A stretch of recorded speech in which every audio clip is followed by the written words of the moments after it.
primer lugar, mi agradecimiento a la Oficina de Control de la Magistratura por haberme invitado a este evento, a la doctora Niño Neira y al doctor, precisamente, Ramiro de Valdivia, por tan lindas palabras.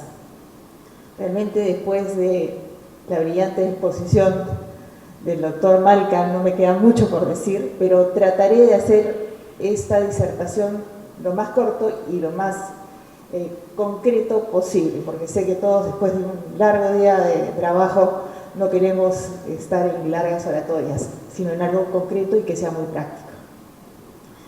Cuando tratamos este tema, cuando nos dieron el día jueves, o sea que no hemos tenido mucho tiempo para tratar el tema, cuando nos dieron el tema de colisión de la nueva ley procesal de trabajo y el proceso contencioso administrativo y los principios del derecho contencioso administrativo, realmente en nuestra práctica profesional hay mucho que discutir, sobre todo después de reciente precedente vinculante dado a inicios de este mes por el Tribunal Constitucional, que nos demuestra una clara colisión entre las normas administrativas y el derecho laboral. Pero iremos introduciendo el tema. Cuando hablamos de principios generales de derecho, estamos hablando de una categoría distinta a los principios propios de cada especialidad. Cuando hablamos de principios generales de derecho, estamos hablando de estos conceptos amplios, plásticos, maleables, que son aplicables a todas las ramas del derecho. Cuando hablamos de principios de la especialidad, estamos hablando de ya estos principios generales, muchos de los cuales se han ido adaptando a cada rama particular.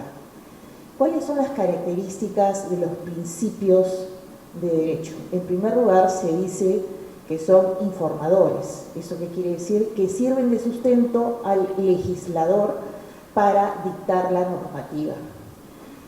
Después se señala que son normativos. ¿Por qué? Porque en caso de vacío de la ley, sirven precisamente al operador jurídico para llenar estos vacíos con los principios generales. Como nosotros sabemos, la Constitución establece que en caso de vacío o deficiencia de la ley, el juez aplicará estos principios generales.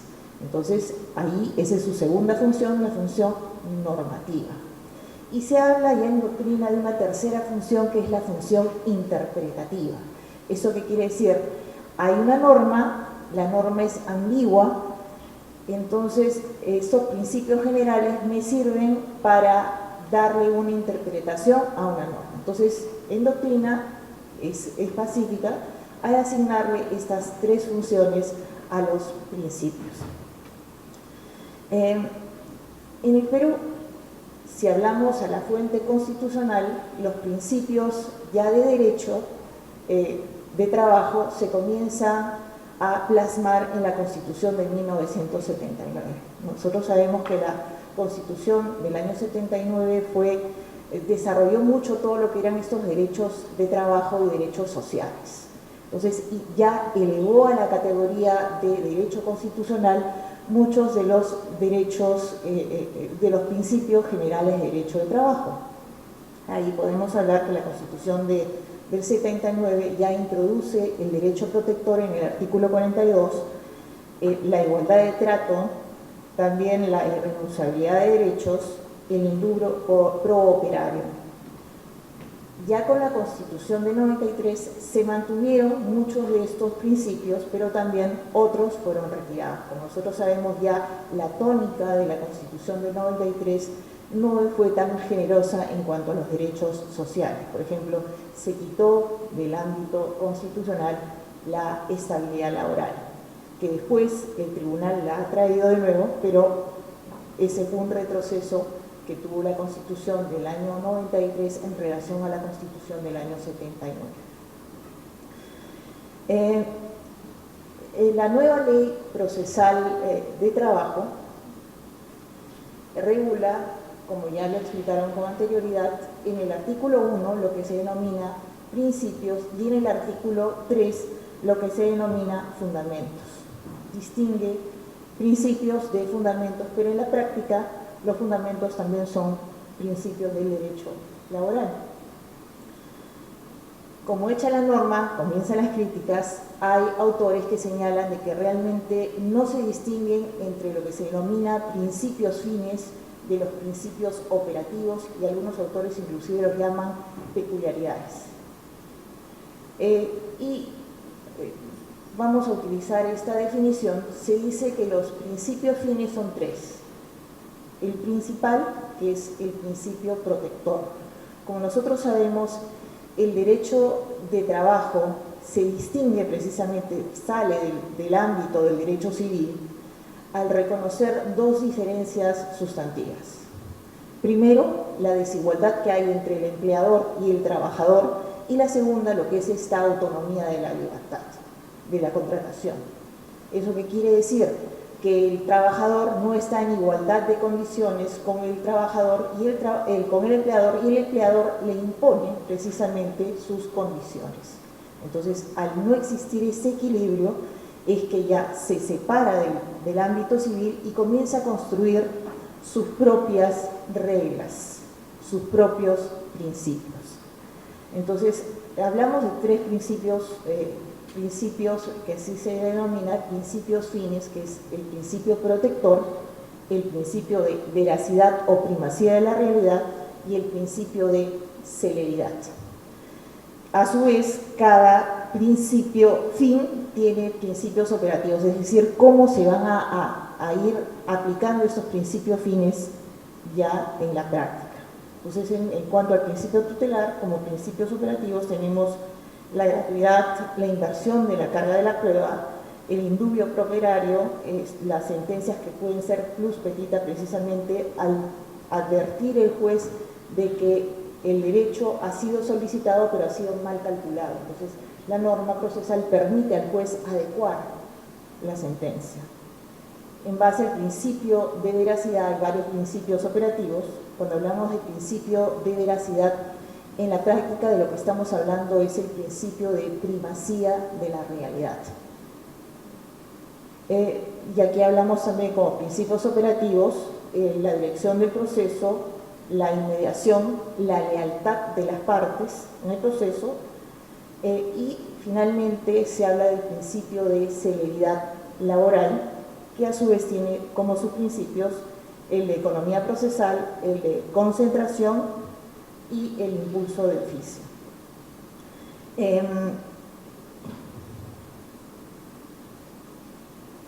Cuando de otro lado vamos al ámbito administrativo, vemos que tiene sus propias reglas y ha sido diseñado bajo otro esquema. El derecho administrativo lo que hace es regular en buena cuenta las acciones que realiza la administración. Estas van a ser revisadas en el ámbito judicial a través del proceso contencioso administrativo. ¿Cuándo es que se produce este cruce entre la nueva ley procesal de trabajo y el proceso contencioso administrativo? Este cruce se produce precisamente cuando algún trabajador del Estado es sancionado o sus derechos son desconocidos. Ahí es que surge este cruce entre el proceso contencioso administrativo y la nueva ley procesal de trabajo. Como nosotros sabemos, y muchas veces lo sufrimos, lamentablemente en nuestra realidad el Estado es el peor empleador que puede haber. Desconoce muchas normas y es muy desordenado, muy desorganizado en su precisamente administración.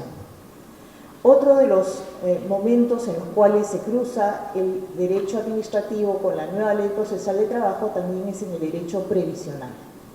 Entonces son los dos grandes cruces que se dan entre la nueva ley procesal de trabajo y el proceso contencioso administrativo. Cuando hablamos de derecho laboral público y cuando hablamos del proceso propiamente previsional, los temas propiamente previsionales. La nueva ley procesal de trabajo ha sido muy sabia, simplemente no se ha metido, ha dicho los procesos contencioso administrativo se siguen tramitando con el proceso dictado particular, la ley de proceso contencioso administrativo. Pero de contrabando entre el artículo 20, referido a la falta de agotamiento de la vía administrativa. Entonces, ahí, de todas maneras, pese a que dice, ustedes se tramitan con la ley particular sobre el proceso contencioso administrativo, pero introduce, por ejemplo, un tema que es la falta de agotamiento de la vía administrativa, en que dice que no es necesario agotar la vía contencioso administrativa. Entonces, no obstante que tratan de mantener esos dos sistemas paralelos, hay un cruce.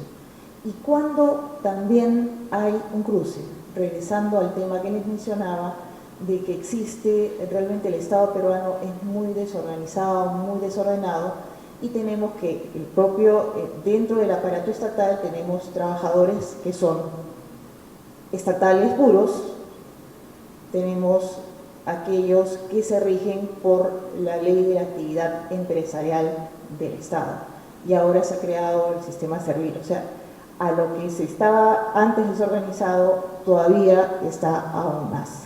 Si bien hay intenciones de ordenarlo, pero parece que cuando se da un paso adelante se da dos pasos atrás, porque se da la ley servil, pero no obstante que se da la ley servil, se permite que otras entidades, por ejemplo, la SUNAT y Contraloría, no se rijan por la ley servil.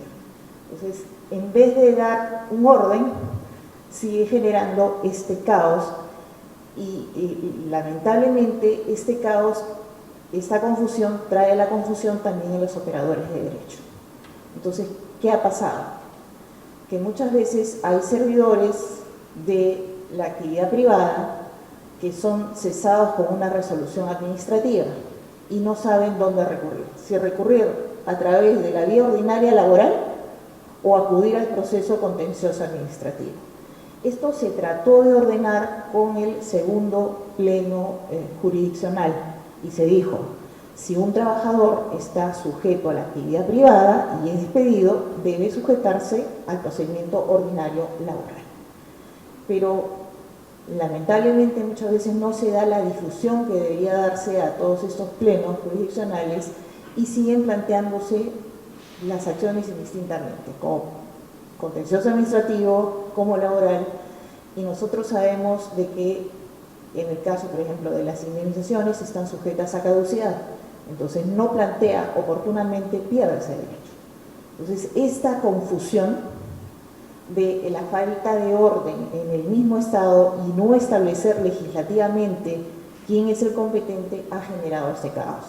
Y ahora, con la aplicación de la ley servil, van a salir con un proceso, con una resolución administrativa que se va a tener que tramitar bajo un proceso contencioso administrativo. Entonces, este caos generado por el propio Estado es el que crea precisamente esta confusión de a dónde se dirige el justiciable, al proceso ordinario, al proceso contencioso administrativo. Se trata de ordenar, pero en la medida en que se va avanzando vemos que se dan otras normas que crean más confusión en vez de ordenar el panorama.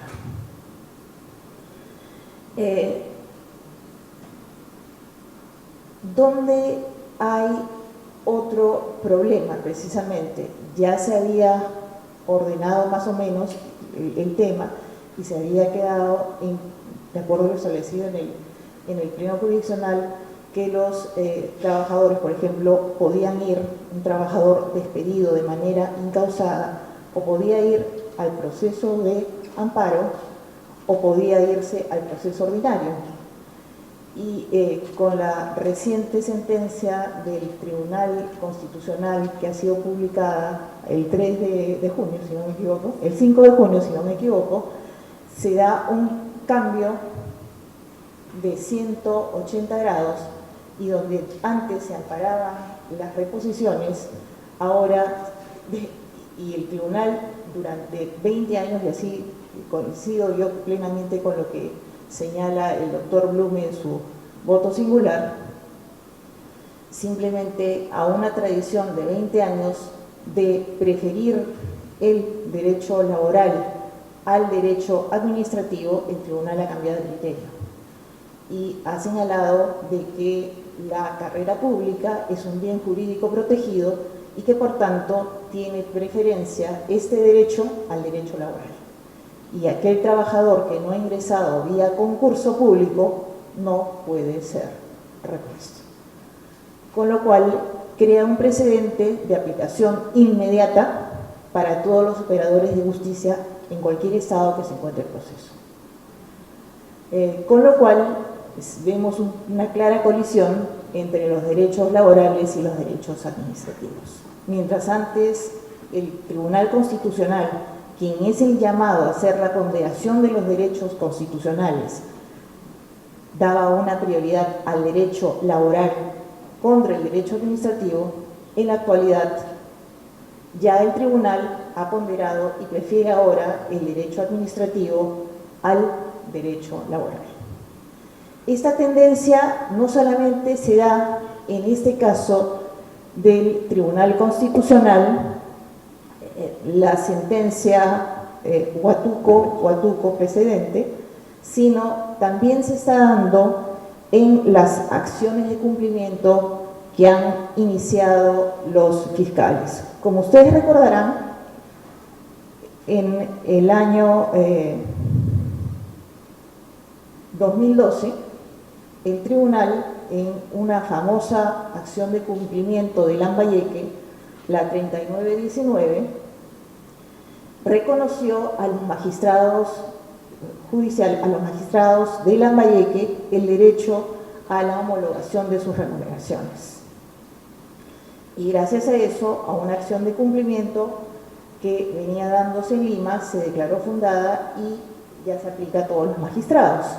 Bueno, el tribunal con la actual conformación, con fecha 7 de abril más o menos en la misma fecha que dio el otro precedente, dio la casación 8143-2003 PC, en la cual ya le deniega el derecho a los fiscales de la homologación. También puse esa cara cuando la leí, y lo que hace es aplicar de manera inmediata a un proceso que estaba en el Tribunal Constitucional y que se había iniciado con anterioridad a la dación de la ley, aplica de manera inmediata la ley 3125, la famosa ley que modifica el artículo 186 de la Ley Orgánica del Poder Judicial. Entonces ahora las acciones de cumplimiento no se van a amparar porque está aplicando de manera inmediata el Tribunal Constitucional esta ley modificatoria, y ese criterio simplemente ahora está rechazando por estas sentencias interlocutorias todas las acciones de los fiscales tendientes a las acciones de cumplimiento. Me remito a esta sentencia, la 4969 del 2012, PC, también de fiscales de Arequipa. Entonces, ¿cómo vemos la tendencia en lo que es materia laboral del actual tribunal cuando se trata de procesos en los cuales interviene la administración? Cuida mucho lo que es el principio de legalidad presupuestaria, es decir, si el gasto no está presupuestado, no va. Y también eso conlleva, como nosotros sabemos, a que los órganos jurisdiccionales, por ya estas doctrinas jurisprudenciales, se vea obligado a seguir esta tendencia interpretativa del Tribunal Constitucional. Entonces, en lo que es materias administrativas, vemos que la tendencia es más bien al principio de cumplimiento estricto del principio de legalidad presupuestaria, cuando con las tendencias anteriores había sido todo lo contrario, una prelación, una ponderación favorable a los principios laborales, es decir, se ponderaba y se prefería el principio de realidad, la primacía de la realidad, el principio de veracidad al principio de contrapuesto al principio no puedo decir de legalidad, pero sí al principio de favorecer el ordenamiento presupuestal. Como nosotros sabemos, los principios laborales no son distintos a los principios del derecho administrativo. En tanto, los principios del derecho laboral que ya he explicado son el principio de protector, veracidad, celeridad. El principio administrativo privilegia el principio de legalidad, el principio de debido proceso. Actualmente Servir está no regulando, sino está desarrollando jurisprudencialmente el principio de inmediatez, que si bien está en la norma de proceso, la 276 y su reglamento, pero le está interpretando y podríamos decirlo que lo hace muy favorablemente al trabajador. Las resoluciones de Servir, lejos de que uno podría imaginar de que son favorables al Estado, al contrario, tienen y han sido frecuentemente muy favorables a los trabajadores. Y eso nos ahorra muchísimo trabajo, definitivamente, pero sirve como un tamiz para evitar la carga procesal, para que la carga procesal venga al Poder Judicial. Y sobre todo crea líneas interpretativas que están obligados a seguir los órganos administrativos, porque esa es una de las características de las resoluciones que emite Servir. Espero no haberlos cansado y estamos a disposición para cualquier duda. Gracias.